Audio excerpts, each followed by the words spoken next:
வணக்கம். இன்னைக்கு நம்ம பார்க்க போறது இந்தியாவோட ஒரு மறைக்கப்பட்ட ரத்தினம் திரிபுரா பத்தி தான். இங்க ஒரு கம்ப்ளீட் டிராவல் கைட் உங்களுக்காக. நீங்க இதுக்கு முன்னாடி கேள்விப்படாத எத்தனையோ ஆச்சரியங்கள் இங்க காத்துக்கிட்டு இருக்கு. வாங்க பார்க்கலாம். முதல்ல இந்த அழக கொஞ்சம் பாருங்களேன். இதுதான் நீர் மஹால், இந்தியாவோட மிகப்பெரிய மிதக்கும் அரண்மனை. தெரியுமா, இந்த மாதிரி இடங்கள் இருக்கிறதுனால தான் திரிபுரா இன்னமும் இந்தியாவோட பெஸ்ட் கெப்ட் சீக்ரெட்ஸ்ல ஒன்னா இருக்கு. சரி, வாங்க இந்த ரகசியத்தை நாம ஒன்னா சேர்ந்து வெளிக்கொண்டு வருவோம். சரி, இன்னைக்கு நம்ம பயணத்துல என்னெல்லாம் இருக்குன்னு பாப்போம். முதல்ல திரிபுரா ஏன் ஒரு மறைக்கப்பட்ட ரத்தினம்னு தெரிஞ்சுக்கலாம். அப்புறம் அங்க போக சரியான நேரம் எது, கண்டிப்பா பார்க்க வேண்டிய இடங்கள் என்னென்ன, உங்களுக்காக ஒரு 7 நாள் பயண திட்டம் கூட ரெடியா இருக்கு. அதோட பட்ஜெட் எவ்வளோ ஆகும், கடைசியா திரிபுராவுக்கு போறது ஏன் ஒரு ஸ்பெஷலான அனுபவமும் எல்லாத்தையும் பார்க்க போறோம். ஓகே, முதல் கேள்வி, ஏன் திரிபுராவை ஒரு மறைக்கப்பட்ட ரத்தினம்னு சொல்றோம்? அதுக்கு காரணம் சிம்பிள். அங்க ராஜகாலத்து சரித்திரம் இருக்கு, நம்பவே முடியாத புராண கதைகள் இருக்கு, அதோட கண்ணு கெட்டிய தூரம் வரைக்கும் பசுமையான இயற்கை. இது மூணும் சேர்ந்து ஒரு அற்புதமான கலவைதான் திரிபுரா. கொஞ்சம் கற்பனை பண்ணி பாருங்க. ஒரு ஏரிக்கு நடுவுல கம்பீரமா ஒரு அரண்மனை நிக்குது. இன்னொரு பக்கம் பெரிய பெரிய பாறைகள்ல செதுக்கப்பட்ட சிற்பங்கள் ஆயிரக்கணக்கான கதைகளை சொல்லுது. இதுதாங்க திரிபுராவோட ஸ்பெஷாலிட்டி. நம்ம வழக்கமா போற டூரிஸ்ட் ஸ்பாட்ஸ்லேருந்து விலகி ஒரு புது உலகத்துக்கே உங்களை கூட்டிட்டு போகும்.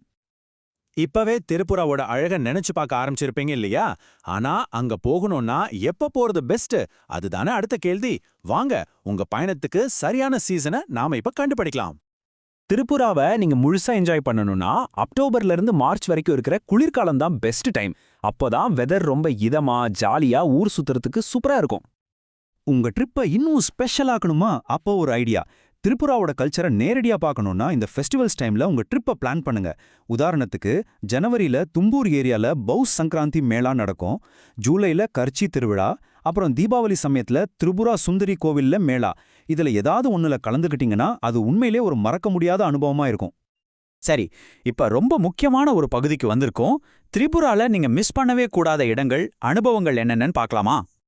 திரிபுராவோட ராஜா பரம்பரைக்கு இந்த 2 அரண்மனைகளும் தான் மிகப்பெரிய சாட்சி.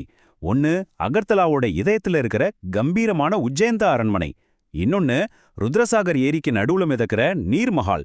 பார்க்கும்போதே பிரமிப்பா இருக்குல்ல? ரெண்டுமே கட்டிடக்கலைக்கு ஒரு செம எக்ஸாம்பிள். நீர்மஹால் பார்க்க அழகா இருக்கிறது மட்டும் இல்ல, ரொம்பவே யுனிக்கான ஒரு இடம். 1930கள்ல இதை ஒரு சம்மர் பேலஸா கட்டியிருக்காங்க. கிழக்கு இந்தியாவிலேயே இது ஒண்ணுதான் இந்த மாதிரி ஏரிக்கு நடுவுல இருக்கிற அரண்மனை. இதுல ஒரு சூப்பர் விஷயம் என்ன தெரியுமா? ஜெய்ப்பூர்ல இருக்கிற ஜல்மஹால் மாதிரி வெளியிருந்து மட்டும் பார்க்காம இதுக்குள்ள போய் நீங்க முழுசா சுற்றி பார்க்கலாம். அடுத்ததா நாம பார்க்க போறது மர்மங்கள் நிறைஞ்ச உணகோடி. உணகோடினா என்ன அர்த்தம் தெரியுமா? ஒரு கோடியில ஒன்னு கம்மியா. இதுக்கு பின்னாடி ஒரு புராண கதையே இருக்கு. சிவன் 1 கோடி கடவுள்களோட இங்க தங்கி இருந்தப்ப காலையில சீக்கிரம் எந்திரிக்காததுனால எல்லாரையும் கல்லா மாறிடுங்கன்னு சபிச்சிட்டாராம். அப்பாப்பா, என்ன ஒரு கதை பாருங்க. திரிபுராவோட ஆச்சரியங்கள் இதோட முடியல, இன்னும் நிறைய இருக்கு.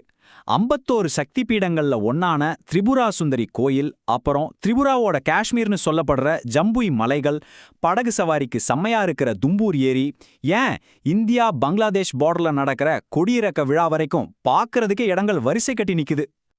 எவ்வளோ இடங்கள் இருக்கு, இதெல்லாம் எப்படி பார்க்கறதுன்னு யோசிக்கிறீங்களா? கவலே வேண்டாம், உங்களுக்காகவே ஒரு கம்ப்ளீட் 7 டே இட்டினரரி இப்ப பார்க்கலாம்.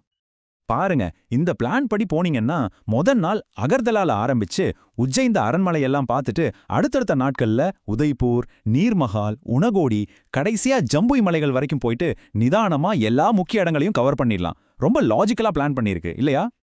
ஒருவேளை உங்ககிட்ட இவ்ளோ நாள் டைம் இல்லையா? அதுக்கும் ஒரு வழி இருக்கு. ஒரு ஷார்ட் 3 டே ட்ரிப்ல கூட முக்கியமான இடங்களான அகர்தலா சிட்டி, நீர்மஹால், அப்புறம் உதய்பூர்ல இருக்கிற திரிபுரா சுந்தரி கோயில், இது எல்லாத்தையும் கவர் பண்ணிடலாம். சரி, பிளான்லாம் ஓகே. ஆனா பட்ஜெட்டு? இப்போ அந்த முக்கியமான விஷயத்துக்கு வருவோம். இந்த மறைக்கப்பட்ட சொர்க்கத்துக்கு ஒரு ட்ரிப் போகணும்னா தோராயமா எவ்வளோ செலவாகும்னு பார்க்கலாமா? உங்களுக்கு முன்னாடி 2 ஆப்ஷன்ஸ் இருக்கு. ஒன்னு பட்ஜெட் டிராவல், அதாவது லோக்கல் பஸ், ஜீப்ல பயணம் செஞ்சு ஒரு லோக்கல் மாதிரி ஊரை சுத்தலாம். இல்லனா 2வது ஆப்ஷன் பேக்கேஜ் டூர். இதுல பிரைவேட் கார், நல்ல ஹோட்டல்னு எல்லாம் இன்க்ளூடட் ஆயிடும். கொஞ்சம் சௌகரியமா இருக்கும்.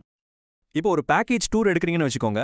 ஒரு முழுமையான தொந்தரவே இல்லாத 7 நாள் பயணத்துக்கு ஒரு ஆளுக்கு சுமார் 26,000 ரூபாய் ஆகும். ஆனா பட்ஜெட் டிராவலோட அழகே வேற. ஒரு சின்ன உதாரணம் சொல்றேன். நம்ம பார்த்தோமே அந்த மிதக்கும் நீர்மஹால் அரண்மனை, அங்க போறதுக்கு ஷேர்டு போட்ல வெறும் 50 ரூபாய் தான் டிக்கெட். ஆச்சரியமா இருக்குல்ல? இங்க ஒரு ரொம்ப முக்கியமான ப்ரோ டிப். திருப்புராவுக்கு போறப்போ கையில கொஞ்சம் பணமா எடுத்துட்டு போறது நல்லது. ஏன்னா லோக்கல் டிரான்ஸ்போர்ட், சின்ன சின்ன கடைகள், டிக்கெட் கவுண்டர்னு பல இடங்கள்ல இன்னும் யூபிஐ டிஜிட்டல் பேமெண்ட்ஸ் அவ்வளவா புழக்கத்துல இல்ல. சரி, இதெல்லாம் பார்த்தாச்சு. ஆனா ஒரு கேள்வி வரும். திருப்புராவுக்கு போறது ஏன் ஒரு முக்கியமான ஒரு ஸ்பெஷலான அனுபவமா இருக்கும்? ஏன்னா திருப்புரா உங்களுக்கு ஒரு ரொம்பவே அரிதான அனுபவத்தை கொடுக்கும். இது வெறும் ஒரு சுற்றுலா இல்ல, இது ஒரு உண்மையான அட்வென்ச்சர்.